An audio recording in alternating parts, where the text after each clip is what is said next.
সুপ্রিয় দর্শক, আসসালামু আলাইকুম। আপনাদের সাথে আছি আমি পুষ্টিবিদ নাহিদা আহমেদ। চলে এসেছি আমাদের নিয়মিত আয়োজন আরএফএল জগ শরবত সমাহার নিয়ে। আজকে তৈরি করে দেখাবো দই বেলের শরবত।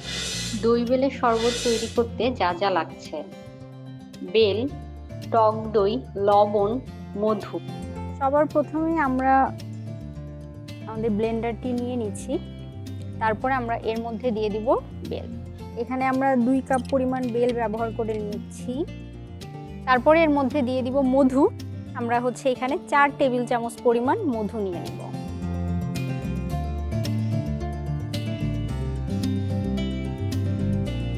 তারপরে এর মধ্যে আমরা টক দই দিয়ে দিব।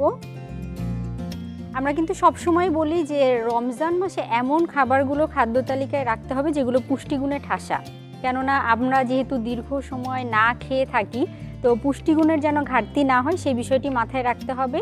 বেল এমন একটি পুষ্টিকর খাবার বা ফল, যেই ফলটি আপনি যদি নিয়মিত গ্রহণ করেন সেখান থেকে আপনি পর্যাপ্ত পরিমাণে ফাইবার পেয়ে যাচ্ছেন, পটাশিয়াম পেয়ে যাচ্ছেন, এছাড়াও আয়রনের পরিমাণ কিন্তু বেলে রয়েছে। পাশাপাশি এই বেল যারা নিয়মিত গ্রহণ করে কনস্টিপেশন বা কোষ্ঠকাঠিন্যের সমস্যা থেকে কিন্তু তারা প্রতিকার লাভ করতে পারেন।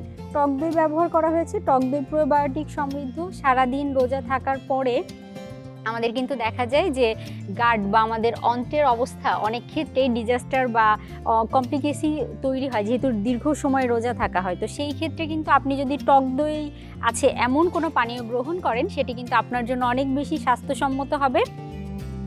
তারপরে আমরা দিয়ে দিচ্ছি পানি। 2 কাপ পরিমাণ পানি ব্যবহার করার পরে আমরা সবগুলো উপকরণ একসাথে নিয়ে ব্লেন্ড করে নিব।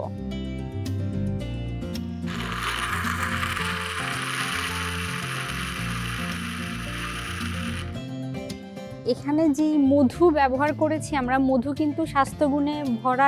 অনেকের ক্ষেত্রেই দেখা যায় যে সারাদিন রোজা থাকার পরে সুগার লেভেল কমে যেতে পারে। তো তাদের জন্য কিন্তু এই রকম একটি পানীয় যেখানে মধু ব্যবহার করা হয়, সেই পানীয়টি হতে পারে খুব ভালো স্বাস্থ্যসম্মত। চলুন এখন আমরা এটি সার্ভ করে নিব। আমরা এটি সার্ভ করার জন্য নিয়ে নিয়েছি RFL jug. RFL jug 100% food graded. সাধারণত দেখা যায় যে আমরা বাজারে অন্যান্য যে সকল জগ পাওয়া যায় সেই সকল জগগুলোতে কিন্তু ক্ষতিকর রাসায়নিক উপাদান মেশানো থাকে, যেগুলো স্বাস্থ্য ঝুঁকি তৈরি করতে পারে। আপনি যদি আরএফএল জগ ব্যবহার করেন আপনার ইফতার টেবিলে, তাহলে কিন্তু এটি ব্যবহার করার মাধ্যমে কোনো ধরনের স্বাস্থ্য জটিলতা তৈরি হবে না বা কোনো ধরনের ক্ষতিকর উপাদান মিশবে না আপনার খাবারে। সেই ক্ষেত্রে এই জগটি তৈরি করার জন্য কিন্তু যেগুলো ব্যবহার করা হয়ে থাকে সেই ম্যাটেরিয়ালসগুলো দেখা যায় জিপিপিএস ম্যাটেরিয়ালস, যেগুলো 100% ফুড গ্রেডেড। আমরা এই জগের মধ্যে আমাদের যে শরবতটি তৈরি করলাম সেটি সার্ভ করার জন্য ঢেলে নিচ্ছি। এরপর আমরা একটি সার্ভিং পাত্রে এটিকে সার্ভ করে নিব।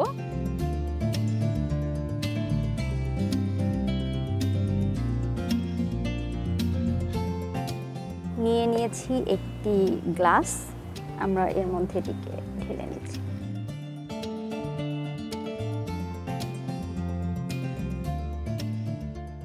আমরা একটু সার্ভ করার জন্য একটা লেবু নিয়ে নিতে পারি। সারাদিন রোজা থাকার পরে এই রকম একটু সুন্দর করে সার্ভ করা, সেটি আপনার কাছে আরো বেশি আকর্ষণীয় হয়ে উঠবে। এরপর আমরা একটু সার্ভ করার জন্য এখানে একটি ছাতা দিয়ে দিচ্ছি। তৈরি হয়ে গেল আমাদের দারুণ মজাদার দই বেলের শরবত।